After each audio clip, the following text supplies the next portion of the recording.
Keamanan ala Taliban buat angka kejahatan di Afghanistan turun, pencuri diarak hingga digantung.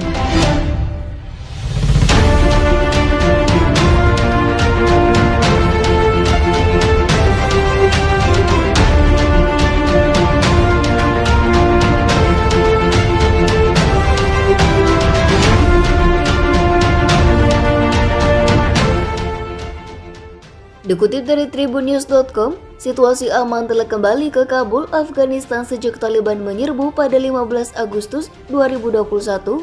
Beberapa jalan antar kota kembali dibuka dan bahkan diberi lampu hijau untuk perjalanan beberapa organisasi bantuan internasional.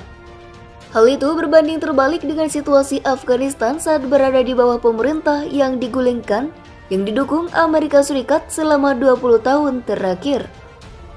Saat itu banyak gerombolan pencuri yang telah mengusir sebagian orang dan banyak jalan-jalan minim penerangan. Suap, penggelapan, korupsi juga kerap terjadi di instansi pemerintah seperti kantor polisi. Berkurangnya tindak kejahatan tersebut dikarenakan orang-orang takut dengan cara keras Taliban dalam menegakkan keamanan. Selama terakhir kali Taliban berkuasa di akhir 1990-an, mereka menawarkan sistem trade-off.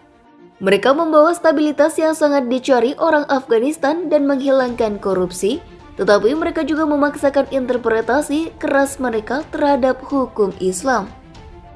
Hukuman itu seperti potong tangan, eksekusi pembunuh dengan satu peluru di kepala dan semua dilakukan di depan umum. Polisi agama memukuli laki-laki karena mencukur jenggot mereka atau karena tidak sholat. Lebih lanjut, Taliban mengatakan mereka akan menerapkan hukum mereka seperti sebelumnya.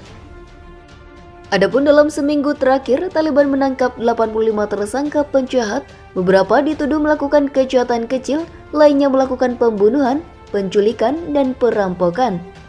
Kata Nur Ahmad Rabbani dari Departemen Anti Kejahatan Taliban. Beberapa hukuman pun telah muncul kembali.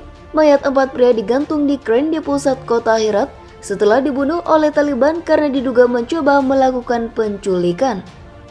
Setidaknya 2 kali di Kabul, pencuri kecil diarak di jalan-jalan untuk mempermalukan mereka, diborgol dengan wajah dicat atau dengan roti basi yang dimasukkan ke dalam mulut mereka. Taliban yang membawa senjata telah mengambil posisi di pos-pos pemeriksaan di seluruh Kabul dan secara bertahap beberapa telah dipaksa mengenakan seragam.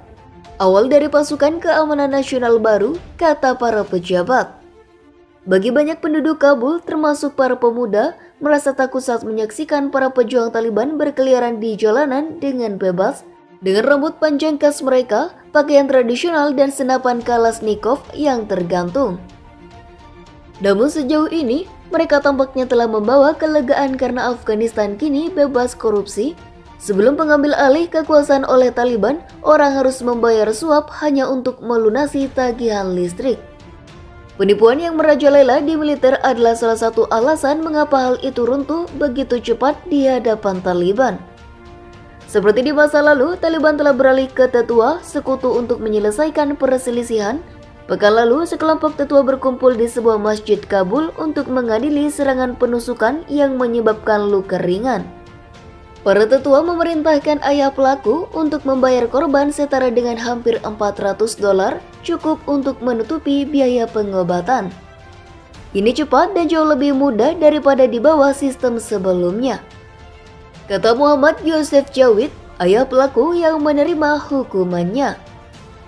Banyak warga yang kini lebih dimudahkan dalam mencari keadilan karena polisi Taliban tidak menuntut suap.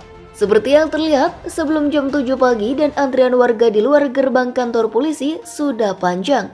Khan yang berusia 60 tahun datang dari Provinsi Kost Timur untuk mencari bantuan Taliban dalam mengumpulkan pinjaman yang belum dibayar.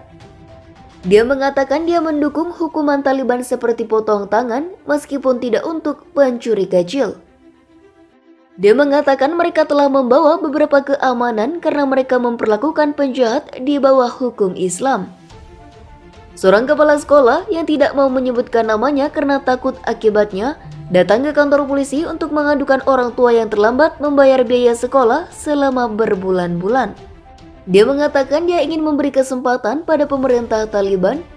Di bawah pemerintah sebelumnya, dia dikenai suap setiap kali dia pergi ke kantor polisi untuk mengadukan tunggakan pembayaran. Amerika menginvestasikan banyak uang di Afghanistan, tapi itu adalah mafia yang menjalankan negara, katanya. Pengadu lain yang hanya menyebut namanya sebagai Dr. Sharif baru saja kembali dari Arab Saudi tempat dia bekerja selama beberapa tahun. Dia tidak keberatan dengan hukuman ala Taliban, tetapi dengan keras menentang para pemimpin Taliban dan ulama agama yang bertanggung jawab atas departemen pemerintah. Kami membutuhkan orang-orang profesional, kami membutuhkan spesialis ekonomi, bukan malufi yang tidak tahu bisnis. Katanya menggunakan kata untuk ulama muslim. Namun dia menyambut baik keluhannya didengar tanpa meminta suap dari polisi Taliban. Sebelumnya, polisi meminta suap hanya untuk masuk ke stasiun. Kesalahan pemerintah masa lalu adalah bahwa mereka memasukkan semua uang ke dalam kantong mereka, katanya.